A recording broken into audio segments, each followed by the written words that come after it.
আসসালামু আলাইকুম। আমি doctor Rebeka Sultana, associate professor ও বিভাগীয় প্রধান, colonel Malik medical college and hospital, Manikganj. আমি আজকে বলতে চাচ্ছি ত্বকের যত্নে একাল ও সেকাল। কারণ হলো ত্বকের যত্নে এখন অনেক ভ্রান্তি চলে আসছে। যেমন অতীতের পদ্ধতি, বর্তমান পদ্ধতি সব কিছু মিলে ত্বকের যত্নের একটা এমন একটা খারাপ অবস্থা, দুরবস্থা বলা যায়, যেটা ত্বকের জন্য খুব ক্ষতিকর হচ্ছে। তাই আমি ত্বকের যত্নে একাল এবং সেকাল সম্পর্কে একটু বলতে চাচ্ছি। একাল বলতে বলার আগে আমি সেকাল মানে অতীত সম্পর্কে একটু বলি।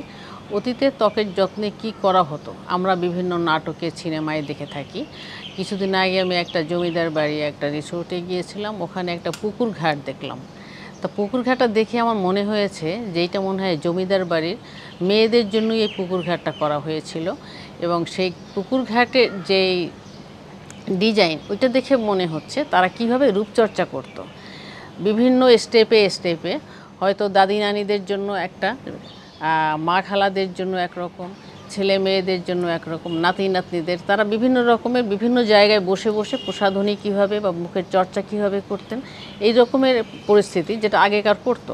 এখন কথা হলো আগে কি ব্যবহার করতো, এখন কেন এগুলো ব্যবহার করলে ক্ষতি হয়। আগে যেমন ক্লিনজার হিসেবে এখন যেমন আমরা একটা রেডিমেড প্রোডাক্ট পাই, যেটা দিয়ে মুখ পরিষ্কার করতে পারি। ত্বকের ধরন হিসেবেও আমরা বিভিন্ন রকমের প্রোডাক্ট সিলেক্ট করতে পারি, কিন্তু আগেকার দিন তো সেগুলো ছিল না। আগে একটাই ধরন ছিল মুখ পরিষ্কার কীভাবে করবে এবং প্রাকৃতিক উপায়ে কীভাবে করবে। সেক্ষেত্রে আমরা যেটা অতীত ঘাটাঘাটি করে, বিভিন্ন পড়াশোনা করে বা বিভিন্ন সিনেমা নাটকে যেটা দেখি, সেটা হলো তারা একটা পরিষ্কারের জন্য যেমন চন্দন ব্যবহার করতেন, মুলতানি মাটিটা দিয়েও তারা মুখ ক্লিন করতেন। এবং ক্লিনজার হিসেবে তারা আরও বিভিন্ন রকমের বিভিন্ন গাছের ফল, বিভিন্ন গাছের পাতা, এগুলো ইউজ করতেন। কিন্তু তখন যে ব্যাপারটা ছিল, ওইটাতে তাদের ন্যাচারাল যে প্রসেসগুলোতে স্কিন সুন্দর থাকতো। এবং এইটার কারণটা কি, এখন ন্যাচারাল প্রোডাক্ট যখন ইউজ করে তখন আর রিয়াকশান নিয়ে আসে আমাদের কাছে, যেটা আমরা অনেক পাই। ঘরে বসেই বানিয়েছে, বাট ওইটা মুখে লাগানোর জন্য রিয়াকশান হয়েছে, মুখ লাল হয়েছে, র্যাশ হয়েছে। তা এইটা কেন হচ্ছে?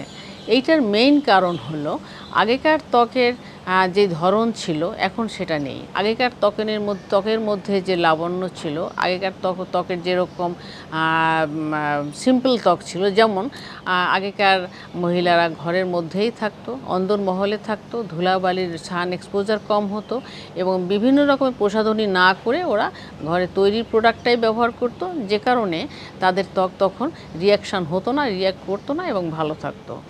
আরেকটা জিনিস হলো এই ত্বকের ব্যবহারের নিয়মগুলো, যেমন এখন যে কম্বিনেশান, এগুলো আমাদের যুগ যত আছে, ডিভাইস যত আছে, আমরা তখন বিভিন্ন ককটেল বানানোর সেই প্রবণতাটাও এখন বেশি, যে কারণে অতীতের আরও কিছু আমি বলবো। অতীতের যেমন ভেজাল কোনো প্রোডাক্ট ছিল না, ভেজাল কোনো খাবার দাবার ছিল না, খাবার দাবারের নিয়ম নীতি ছিল, আর ঘুমানোর নিয়ম ছিল, কাজের একটা পদ্ধতি ছিল, যেই নিয়মগুলোর কারণে তাদের রেস্ট হতো, তাদের রাত কয়টা পর্যন্ত তারা জাগবে, কখন তারা ঘুম থেকে উঠবে, সেই জিনিসগুলো এখন নেই বলেই আগের যেই প্রসাধনী বা আগের যে প্রোডাক্ট ছিল, সেই ধরনের প্রোডাক্ট যদি আমরা এখন ইউজ করতে যাই, তাহলে সেখানে বিড়ম্বনা হবে। মুখ ক্লিন করার পরে তারা কিন্তু সেই যুগে অ্যাস্ট্রিনজেন্ট একটা ব্যবহার করত, যেটা এখন অ্যাস্ট্রিনজেন্ট হিসেবে বাজারে পাওয়া যায়। ওখানে তারা কি ব্যবহার করতো,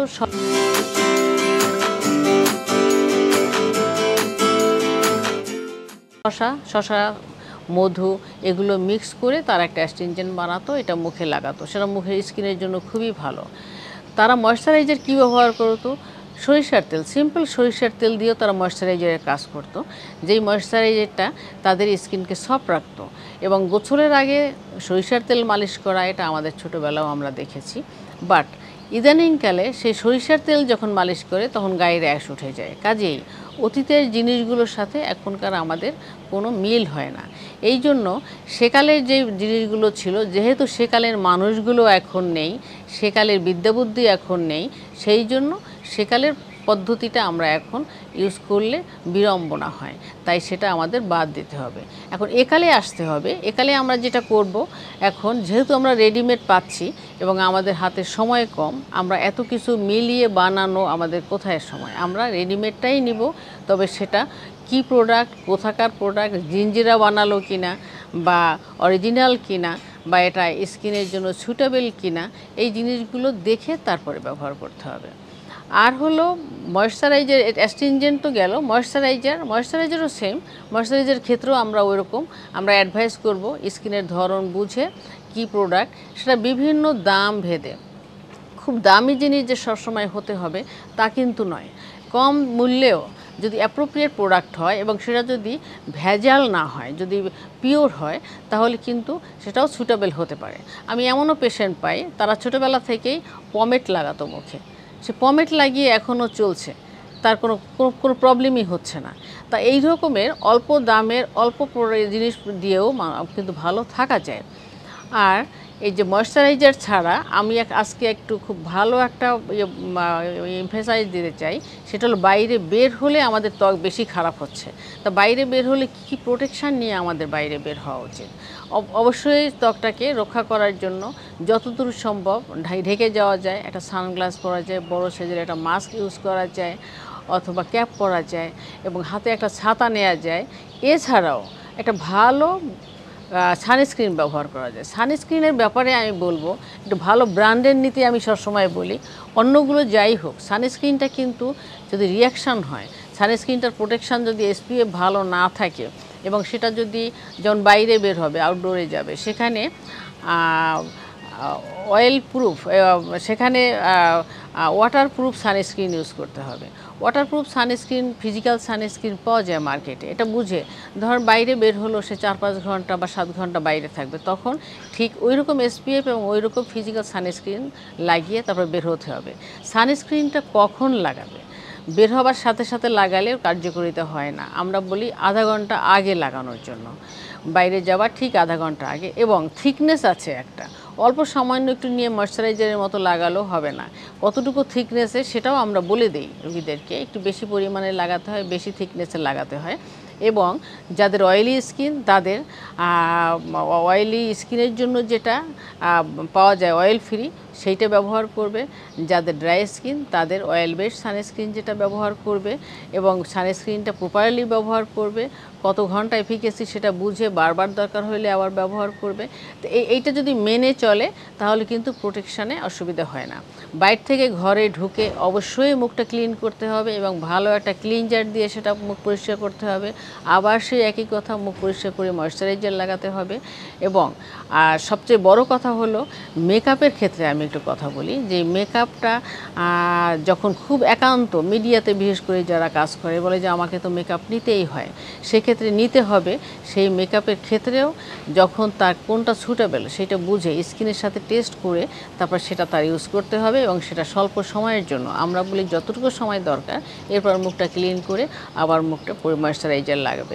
সেক্ষেত্রে কোনো রিয়াকশান হয় না, কোনো সাইড এফেক্ট হয় না। তা আমি এই জন্য আমার যারা শুনছেন শ্রোতাদেরকে আমি একটা কথাই বলবো, যে বুঝে শুনে স্কিনের প্রোটেকশান, স্কিনের প্রসাধনী বুঝে শুনে করা উচিত এবং সময় উপযোগী কোনটা সেইটা ব্যবহার করা উচিত এবং সেটা অতিরঞ্জিত, অতিমাত্রায় কিছু না হয়, এটার দিকে খেয়াল করা উচিত। সবাই সুস্থ থাকুন, ভালো থাকুন। ধন্যবাদ।